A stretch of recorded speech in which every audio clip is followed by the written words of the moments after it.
King Gizzard and the Lizard Wizard are a busy band, finding themselves making at the time of this video's release over 18 albums during their 11 years together as a band. And 5 of them come from their 5-album run in 2017, an incredible feat that not many bands are able to accomplish. But how are they able to keep their heads on straight doing this much work?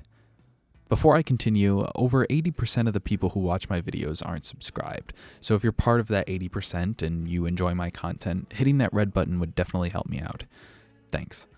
In an interview with Stu McKenzie, the band's frontman, he said, "We've been busy, but I try to put that into perspective. I don't feel as if I work as hard as a doctor does." An interesting comparison for sure, but definitely one that makes sense. The band tends to find themselves making multiple albums a year. I feel every time I check, a new album has been released or announced. This year alone, they've dropped 2, both LW and Butterfly 3000, their newest release at this time. In 2020, they released KG and 2 live albums. In 2019, they released 2 drastically different albums, both Fishing for Fishies and Infest the Rat's Nest, with the latter being a thrash metal album and Fishing for Fishies being a blues rock type album, which was very lighthearted compared to the heavier aspect of Infest the Rat's Nest. Not to mention that the band is almost always on tour. They've missed multiple award shows where they had won simply because they were on tour, but let's be honest, if I was in their shoes, I would rather be on tour than sit at an award show. The band has been an extreme source of inspiration for me.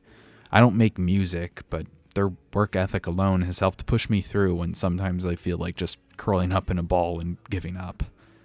Some bands take years to put out new material, which is perfectly fine.